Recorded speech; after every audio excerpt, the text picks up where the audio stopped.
అందరికీ నమస్కారం. డబ్బంటే కేవలం మన జేబులోనో బ్యాంకులోనో ఉండేది కాదు. అది నిరంతరం ఎక్కడో ఒకచోట పని చేస్తూనే ఉంటుంది. మరి ఆ పని జరిగే చోటే ఈ ఫైనాన్షియల్ మార్కెట్. వినడానికి చాలా పెద్ద పదంగా అనిపించొచ్చు, కానీ ఈరోజు మనం ఈ ప్రపంచాన్ని చాలా చాలా సింపుల్గా అర్థం చేసుకుందాం. సరే, మరి మొదలు పెడదామా? అవును, ఈ ప్రశ్నతోనే మన ప్రయాణం మొదలవుతుంది. చూడండి, మన సమాజంలో కొందరి దగ్గర డబ్బు ఎక్కువగా ఉంటుంది, అంటే సేవ్ చేసి పెట్టుకుంటారు. మరికొందరికేమో వాళ్ల బిజినెస్ల కోసం లేదంటే ఇతర అవసరాల కోసం డబ్బు కావాలి. మరి డబ్బు ఉన్నవాళ్లని, అవసరమైన వాళ్లని ఎవరు కలుపుతారు? ఆ సిస్టమ్ ఎలా నడుస్తుందో చూద్దాం. సో ఫైనాన్షియల్ మార్కెట్ అంటే బేసిక్గా ఇదే. అదొక బ్రిడ్జ్ లాంటిదనమాట. డబ్బును పొదుపు చేసేవాళ్ల దగ్గర్నుంచి ఆ డబ్బుతో ఏదైనా మొదలు పెట్టాలి, పెట్టుబడిగా పెట్టాలి అనుకునే వాళ్ల వైపుకు పంపిస్తుంది. మన ఎకానమీ స్మూత్గా నడవాలంటే ఇది చాలా చాలా ముఖ్యం. అవును, ఈ మార్కెట్ను మనం మన ఆర్థిక వ్యవస్థకు ఒక ఇంజిన్తో పోల్చవచ్చు. ఇది ఊర్కే డబ్బును ఒకరి దగ్గర్నుంచి ఇంకొకరికి పంపడమే కాదు, మన ఆర్థిక ప్రపంచాన్ని నడిపించడానికి కొన్ని కీలకమైన పనులు కూడా చేస్తోంది. అవేంటో ఇప్పుడు చూసేద్దాం.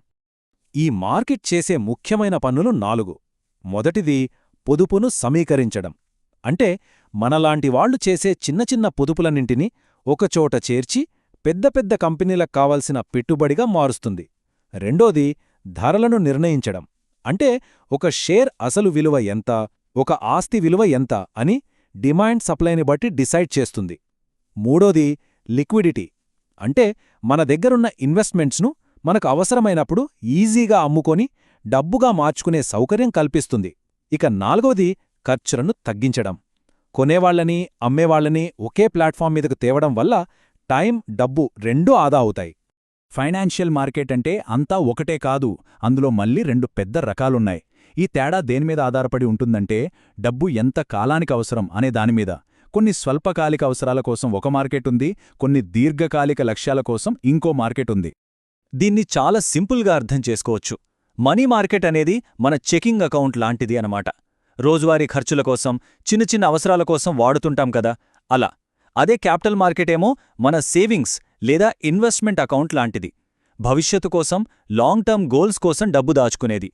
సరే, ఇప్పుడు మనం ఈ లాంగ్ టర్మ్ ఇన్వెస్ట్మెంట్స్ జరిగే క్యాపిటల్ మార్కెట్ల మీద కొంచెం ఫోకస్ చేద్దాం. ఇందులో ఎక్కువగా ఉపయోగించే 2 ముఖ్యమైన సాధనాల గురించి మనం ఇప్పుడు తెలుసుకుందాం.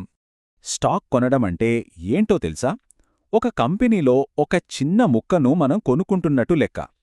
అంటే ఆ కంపెనీలో మనకు కూడా ఓనర్షిప్ వస్తుంది. ఒకవేళ కంపెనీకి లాభాలు వస్తే ఆ లాభాల్లో మనకు వాటా వస్తుంది. లేదా స్టాక్ ధర పెరిగితే మనకు లాభం వస్తుంది. మరి బాండ్స్ అంటే ఏంటి? చాలా సింపుల్. ఇదొక ప్రామిసరీ నోట్ లాంటిది. అంటే మనం ఒక కంపెనీకి కానీ, ప్రభుత్వానికి కానీ అప్పు ఇస్తున్నామన్నమాట. వాళ్లు మన దగ్గర డబ్బు తీసుకుని దానికి బదులుగా ప్రతి ఏడాది మనకు వడ్డీ కడతారు. సో ఈ రెండింటికి మధ్య ఉన్న అసలు తేడా ఏంటి? చాలా క్లియర్. స్టాక్స్ కొంటే ఆ కంపెనీలో మనకు ఓనర్షిప్ వస్తుంది, మనం ఆ కంపెనీకి భాగస్వామి అవుతాం. అదే బాండ్స్ కొంటే మనం ఆ కంపెనీకి అప్పిచ్చిన వాళ్లం అవుతాం. సో ఒకటి ఓనర్షిప్, రెండోది అప్పు. ఓకే, లాంగ్ టర్మ్ సంగతి చూశాం కదా. ఇప్పుడు షార్ట్ టర్మ్ ఫైనాన్స్ వైపు వద్దాం. అదే మనీ మార్కెట్. ఇది మనకు పెద్దగా వినిపించకపోవచ్చు, కానీ ఎకానమీ ఆగకుండా స్మూత్గా నడవడంలో దీని పాత్ర చాలా చాలా కీలకం.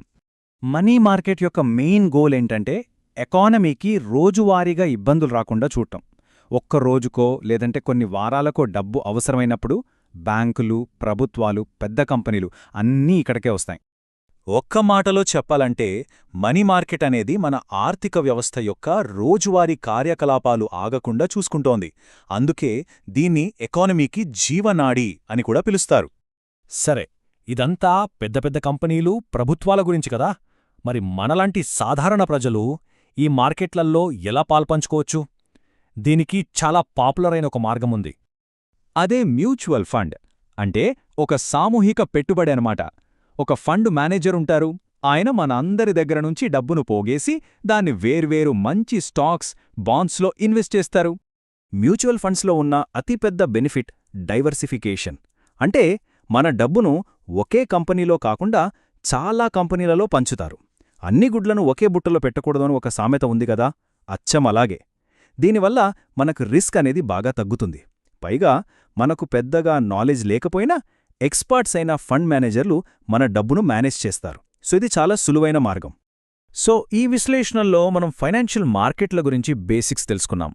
పొదుపు చేసేవాళ్ల దగ్గర నుంచి అవసరమైన వాళ్లకి డబ్బు ఎలా వెళ్తుందో చూశాం.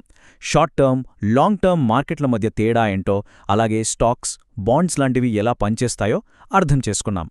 ఇప్పుడు ఈ సమాచారంతో తర్వాతి అడుగు ఏంటనేది ఆలోచించాల్సిన విషయం.